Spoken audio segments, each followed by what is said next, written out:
দর্শক, আপনারা দেখছেন যে নন্দন সরাসরিতে আমি মনিরুল ইসলাম আপনাদের সাথে যুক্ত আছি মাওলানা ভাসানী হকি স্টেডিয়াম থেকে। এখানে মোবাইল কোর্ট পরিচালনা করছেন সংশ্লিষ্ট মন্ত্রণালয়ের ম্যাজিস্ট্রেট যেন নির্বিঘ্নে এই যে স্টেডিয়াম সেই স্টেডিয়ামে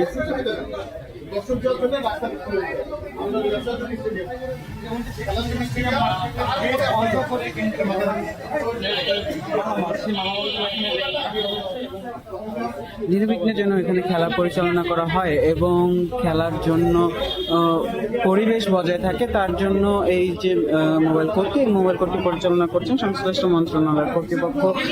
এখানে যদি আমরা একটু দেখাই, এটি স্টেডিয়ামের ভেতরে ঢোকার, দর্শকদের ভেতরে ঢোকার একটি গেট, 8 নং গেট। এই গেটের এখানে মালামাল রেখেছেন ব্যবসায়ীরা, সেই মালামালের কারণে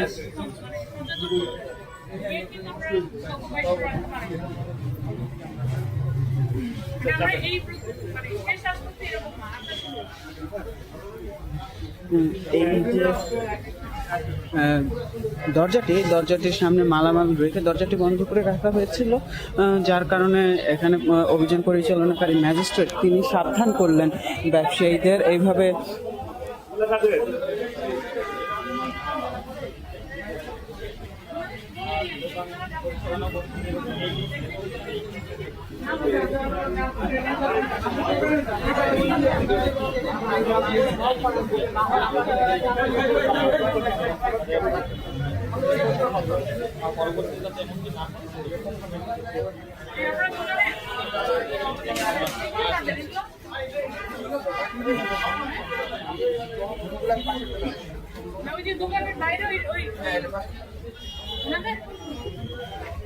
দোকানের মালিক কে?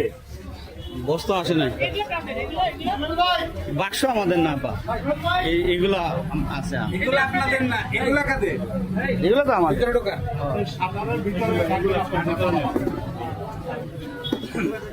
আমাদেরকে দেখে ঢুকাচ্ছেন, কথা শুনেন। আপনাদের দোকানের সামনে কিছু রাখা যাবে না, আর দোকানের ওই পারে যে এগুলো আছে আমি বুঝতে পেরেছি আপনাদের না, কিন্তু যারা এখানে এগুলো নেয় তারা রাতে ঘুরে এসে নেয় না। আমরা দিনেই তো ব্যবসা বাণিজ্য করে, ওনাদেরকে মেসেজ দিবেন এখানে মোবাইল কোর্ট এসছে, এগুলো যাতে সরাই নিয়ে যায়। এখানে বলবেন এখানে রাখা যাবে না, ঠিক আছে? এই জায়গা ঠিক থাকবে আপনার, মানে আপনারটুকু আপনার দায়িত্ব, শুধু আপনার এই দোকান করার মধ্যে এটুকু আপনাদের সহযোগিতা আমাদের প্রয়োজন, তাহলে আমরা এই জায়গাকে পরিষ্কার করতে পারবো। যে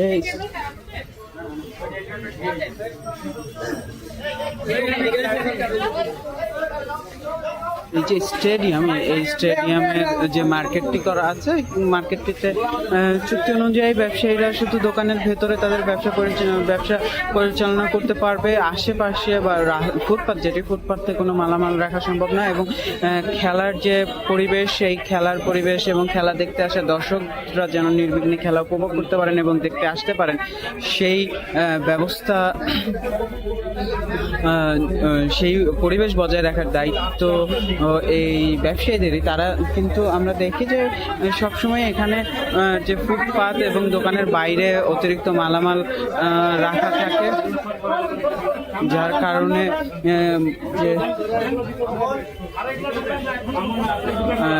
স্টেডিয়াম এলাকার পরিবেশ, সেই পরিবেশটি নষ্ট হয়, ব্যাহত হয়, যার কারণে আজকে এই মোবাইল কোর্টটি পরিচালিত হচ্ছে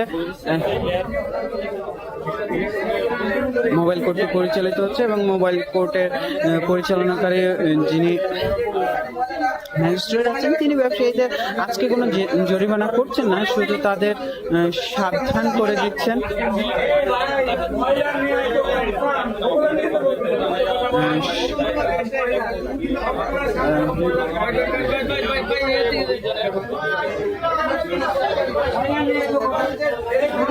সাবধান করছেন। এখানে স্টেডিয়ামের একটি ময়লা ফেলার জায়গা আছে, যার কারণে এখানে দুর্গন্ধ সৃষ্টি হচ্ছে। সেই ময়লার বিষয়ে আলোচনা হচ্ছে।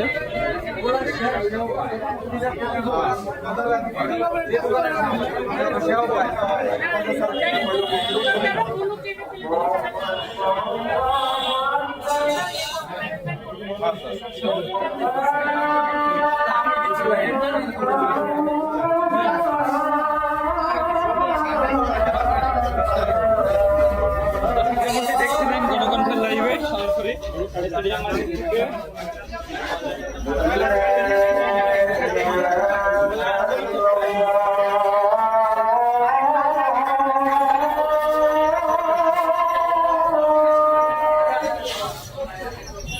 আমি বলে গেছি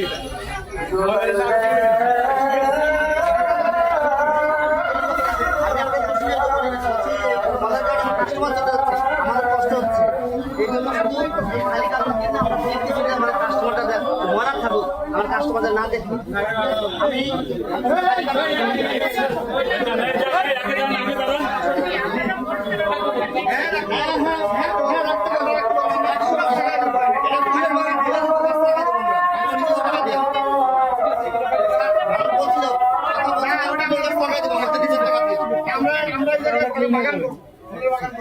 বাগান করে দিব আপনি বলে দেখেন আমরা হচ্ছে এটা আমরা কথা বলে দেখতে পারি সরকারের সাথে কথা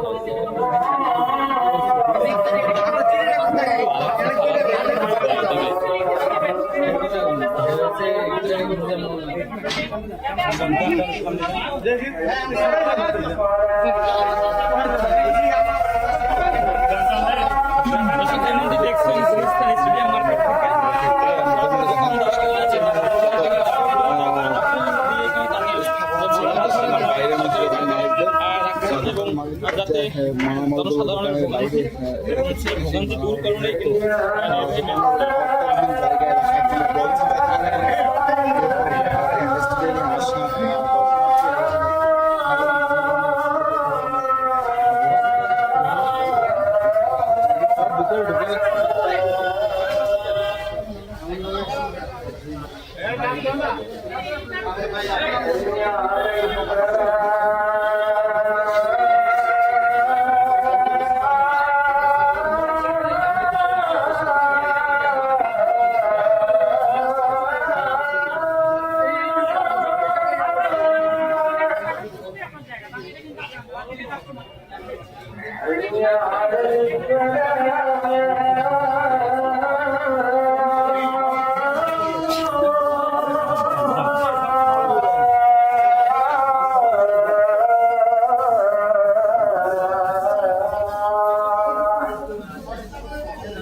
কিন্তু দেখছিলেন সরাসরি জনকণ্ঠের লাইভে অভিযান এখনো চলছে, মোবাইল কোর্ট এখনো চলছে। এখানে ব্যবসায়ীরা যেটি করেছেন আমরা অন্যান্য সময় আর আজকের সময়ের সাথে তুলনা করে যেটা দেখছি সেটা হচ্ছে ব্যবসায়ীরা ঠিক মোবাইল কোর্ট পরিচালনার খবর পেয়েই যে তাদের মালামালগুলো আছে যেগুলো বাইরে রাখা থাকে সেগুলো ভেতরে ঢুকিয়ে নিয়ে গেছেন। কিছু কিছু দোকান এত দ্রুতই তাদের মালামাল ভেতরে ঢুকিয়েছেন যে তাদের যে দোকানে প্রবেশের জায়গা সেই প্রবেশের জায়গায় বন্ধ হয়ে গেছে।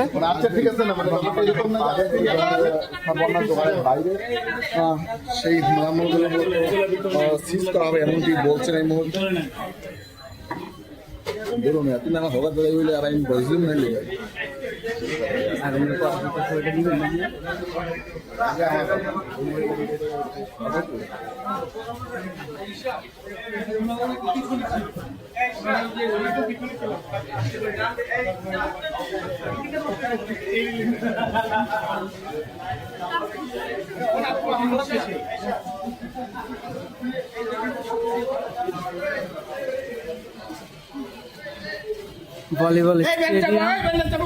ভলিবল স্টেডিয়ামের দিকে যাচ্ছেন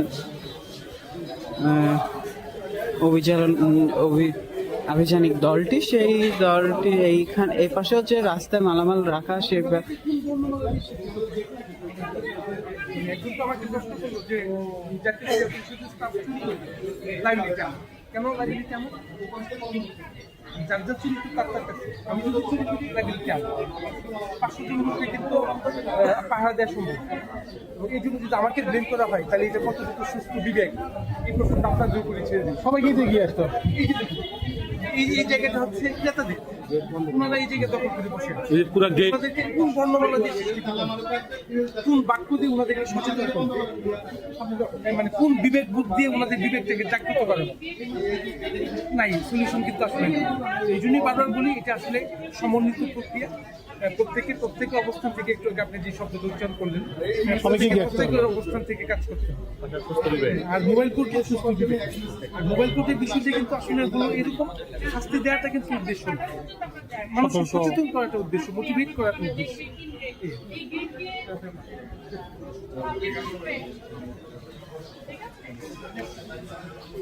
এই পাশের যে দোকানটির সামনে আভিযানিক দলটি থেমেছে সেই দোকানটি আমার যে মানে হ্যাংলা পাতলা 3000 টাকার বেতনের যে গার্ড, এগুলো কিন্তু তারা এনশিওর করতে পারবে, তাদেরকে দামি তো দিবে। কি করবেন, কি বলবেন? আজকের এই যে অভিযান, এই অভিযানের মূল প্রতিপাদ্য আসলে কতটুকু অর্জিত হলো, বা আপনারা কি লক্ষ্যে আজকের অভিযানটা পরিচালনা করবেন? আমাদের লক্ষ্যটা হলো মোটিভেট করা, যে প্রত্যেকের অবস্থান থেকে যেন আইন শৃঙ্খলাটা মেনে চলে। এই মেসেজটা সবাইকে দেওয়া হচ্ছে আমাদের উদ্দেশ্য। আচ্ছা, এবং উদ্দেশ্য কতটুকু সফল হলো এটা এই মুহূর্তে বলা যাবে না, এই মুহূর্তে বলাটা কঠিন।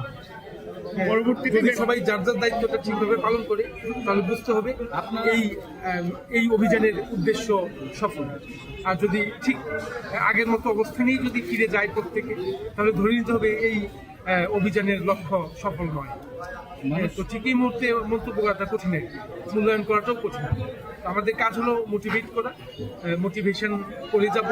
যদি মোটিভেটেড হয় ওকে, আর যদি মোটিভেটেড না হয় তাহলে তো জেল জরিমানা এগুলি তো আছে। আপনারা তো এই কাজগুলো আরো আগে থেকে করে আসছেন, কতটুকু পরিবর্তন হয়েছে বলে আপনার? না, মোবাইল কোর্ট আসলে এই প্রথম। মোবাইল কোর্ট পরিচালনাটা এই প্রথম। যুব ক্রীড়া মন্ত্রণালয়ে এবং যুব ক্রীড়া মন্ত্রণালয়ের বিভিন্ন দপ্তরের কর্মরত বিশেষ প্রশাসন ক্যাডারের উপসচিব এবং সিনিয়র সচিব যারা আছে তাদের অনুকূলে মোবাইল কোর্ট আইন 2009 অনুসারে এক্সিকিউটিভ ম্যাজিস্ট্রেটের ক্ষমতা অর্পণ করা যায়, সরকার অর্পণ করতে পারে। তো এই প্রথমবারের মতো এই জাতীয় ক্ষমতা আমরা পেয়েছি, এবং এই প্রথমবারের মতো এই জাতীয় মোবাইল কোর্ট প্রতিপালিত হচ্ছে। আপনার কি মনে হয় না এইসব উদ্যোগগুলো আরো আগে নেওয়া উচিত ছিল? আসলে তো অনেক কিছুই আগে নেওয়া উচিত ছিল, অনেক কিছুই আগে করার দরকার ছিল। এটিও যেমন সত্য, আবার এটিও সত্য যে মুহূর্তে অনুধাবন করেছি সেই মুহূর্তে কাজগুলো শুরু করেছি, সেই অর্থে পিছিয়ে আছে তাও নয়, এটিও সত্য। সবকিছুই অনেক কিছুই আপেক্ষিক। স্যার, আপনাদের দেখলে তারা সতর্ক হয়ে যাবে, আপনারা চলে গেলে তারা আবার সেই আগের পরিস্থিতি। একটু আগে প্রত্যেকের অবস্থান থেকে সচেতন থাকতে হবে, আইনের অবস্থান থেকে এগিয়ে আসতে হবে এবং সমন্বিত প্রক্রিয়া। আমি একা সচেতন হলে যেমন কিছু হবে না, আবার অন্য একজনকেও এককভাবে সচেতন হলে কিছু হবে। আপনাদের এই প্রক্রিয়া কি চলমান প্রক্রিয়া থাকবে? জি, ইনশাল্লাহ চলমান প্রক্রিয়া থাকবে। আর পাশাপাশি আপনাদের ব্যাপক সহযোগিতা পাচ্ছি, এবং এই ইস্যুতে আপনাদের সহযোগিতাগুলি আমাদেরকে বেশ উৎসাহিত করছে। এটা একদম সত্যি কথা, মানে আপনাদেরকে খুশি করার জন্য বলছি এমন না, একদম আমাদের কাজে আপনাদের সহায়তা করে। আলহামদুলিল্লাহ। আপনাদের এইরকম কর্মকাণ্ড পরবর্তী সময় গুলিস্তানের চেহারা কি পাল্টে যেতে পারে কিনা? স্টেডিয়ামগুলোর পরিবেশ উন্নয়নে কি কি পদক্ষেপ নিতে পারে? পরিষদের মালিকানা বিল ক্রিয়া স্থাপন, শুধু এইটুকের জন্য আমরা ক্ষমতা প্রাপ্ত, শুধু এইটুকুতেই আমাদের এই জাতীয় কার্যক্রমগুলি চলমান। জি, এই জন্য বলছিলাম স্টেডিয়ামের যে পরিবেশ, সেই পরিবেশটা উন্নয়নের ক্ষেত্রে আপনারা কোনো পদক্ষেপ নেবেন কিনা? এই যে পদক্ষেপ, এগুলি অনেকগুলি পদক্ষেপ, তার মধ্যে এইটাও একটা পদক্ষেপ। আর কি কি পদক্ষেপ নিতে পারেন পরিকল্পনায় আছে এমন কোনো? পরিবেশ অনুযায়ী একটু আগে যেটা বললো, সকলের সার্বিক প্রচেষ্টা, যার যার অবস্থান থেকে সমন্বিত কার্যক্রম। ধন্যবাদ।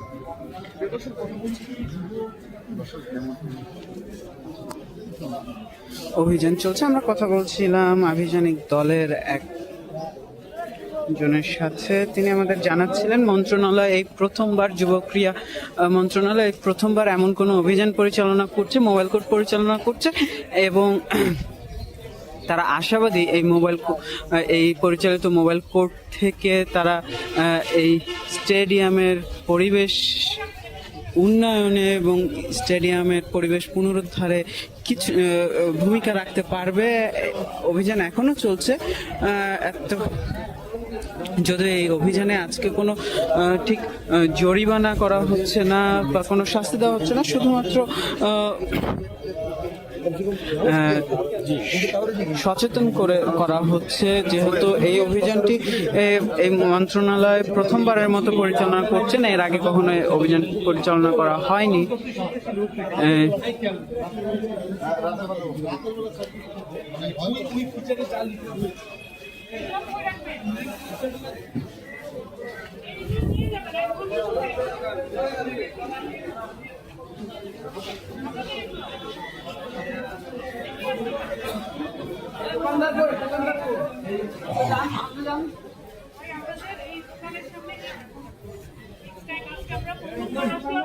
আমরা সচেতন করে মানে সাবধানতার জন্য আমরা বলে গেল চেষ্টা মাঝে আমরা সিজ করে নিয়ে যাবো আপনাদের।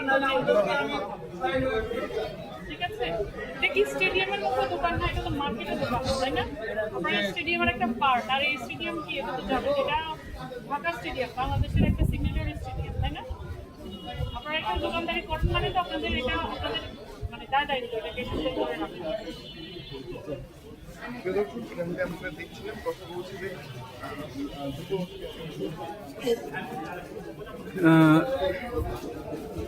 যেহেতু প্রথমবারের মতো যেমনটা আমরা বলছিলাম, যেহেতু প্রথমবারের মতো মন্ত্রণালয় এই ধরনের কোনো অভিযান পরিচালনা করছে, সেহেতু কোনো প্রকার জেল জরিমানা করা হচ্ছে না, শাস্তি প্রদান করা হচ্ছে না, শুধুমাত্র ব্যবসায়ীদের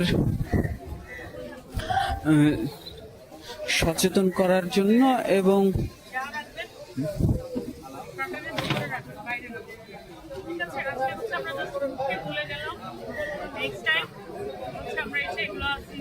আপনাদেরকে জেল জরিমানা আইন যেটা করে সেটা পরে বলতে পারবেন না যে আমরা তো জানি না এটা। ঠিক আছে,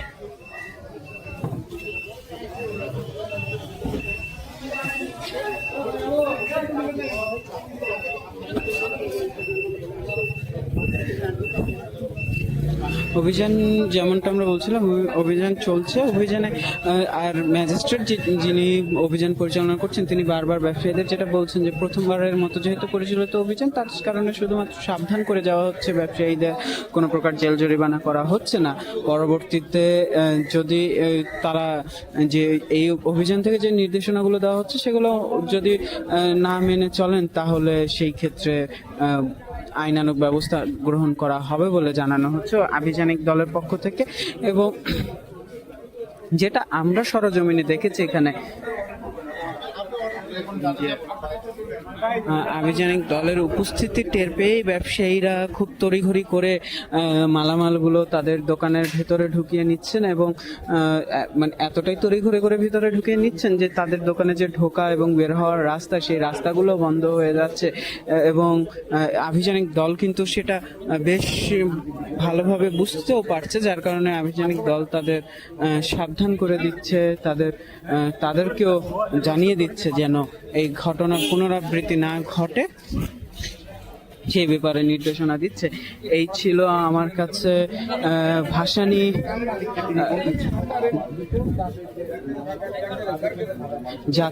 জাতীয় স্টেডিয়াম, ভাসানী স্টেডিয়াম এবং এর আশেপাশে যে স্টেডিয়ামগুলো আছে সেই স্টেডিয়ামগুলো থেকে সর্বশেষ। এতক্ষণ আমাদের সাথে থাকার জন্য ধন্যবাদ।